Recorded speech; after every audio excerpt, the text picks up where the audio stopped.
Welcome to Big Cat Homestead. Today we will be continuing the Container Rose Garden series. The rose today will be a $8.99 Dormant potted rose.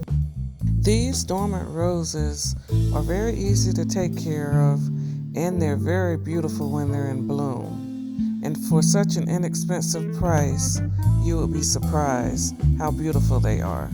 I bought this rose a few weeks ago and there weren't any leaves on there was just a stem. But since I waited a few weeks to plant it, it started to awaken. The top of this rose is secured with a metal twist tie.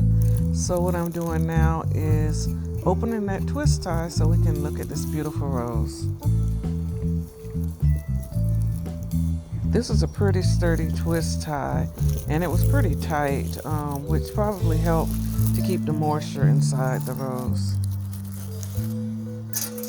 Inside, it looks like there may be some sort of peat moss or coconut coir mixed in for the moisture.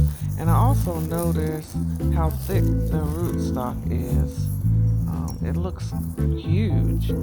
Overall, this looks like a pretty hefty rose, and I believe it's going to do very well.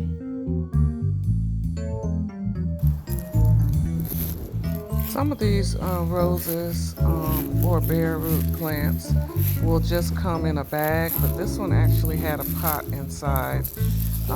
That's why they named it potted rose.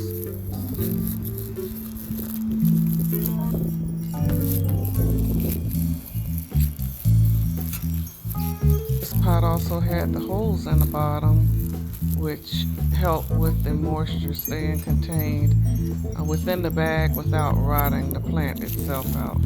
Now it's time to put the rose in its new container. Make sure you use a container 2 to 3 times the size of the rose, and make sure you have drainage holes either on the bottom or on the side. I prefer the side drainage holes to keep a little bit of a reservoir. The first thing I do with all of my rose plants is I put wood chips in the bottom half of the container. In the top half, I will put the potting media, whether it's soil, peat moss, a mixture, a good potting mix, just a nice well-draining soil for the rose. Look at the nice sized roots on this rose. They look very nice, very thick, and very healthy. Now that I have the rose in the correct position in the center of the pot, I'm going to add my potting medium. You can use potting soil, you can use potting soil mix with peat moss or coconut coir, just as long as it's a well-draining soil. I also mix banana peels in with the soil. This helps to give the rose potassium. It will slowly feed the plant. So make sure you keep your banana peels for your roses. I don't add any fertilizer when I initially plant the rose plant. I put the banana peels in with the soil, and then I add a garlic clove in the top a few inches down. The garlic clove will help with keeping the fungus down on the roses. They're very susceptible, especially when their leaves get wet. I water this with a drip system, but even if you don't have one, when you go to water it, make sure you're not touching the leaves. Water inside the pot. And you'll notice when we have a lot of raining, even when you do take those precautions, you still will get some of the black spots from the fungus, but just continue to take care of it as normal, and those spots will go away as long as you keep those leaves dry. The next step is to add mulch heavily around the rose plant. This will help to keep your roses healthy and keep the moisture in. The mulch will also keep the weeds out of your roses. This is the best thing you can do for your plant. Initially, when I started my garden, I did not use the mulch, and the weeds were very heavy, and it was, taking away the life from the rose plant.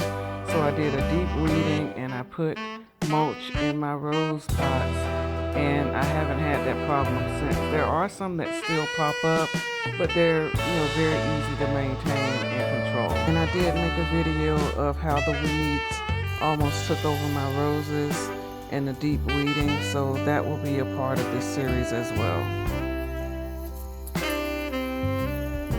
This is the first week after I planted the rose, and as you can see, there's already a rosebud on there. This $8.99 rose does not disappoint. This is the second week. This is such a beautiful rose. My mom loved yellow roses. One of my subscribers said yellow was her favorite. This color is my favorite as well, along with purple. So I want to make sure that yellow was one of the first colors that I planted. And here the rose is the third week after planting. It's even more beautiful. These bare-root roses may be my new favorite rose to plant. Don't be afraid to give a cheap price rose a chance. It's all in how you take care of them. Roses are very forgiving and easy to take care of. I hope you enjoyed this second video in the Rose Garden series and will continue watching. Thank you for watching. Bye.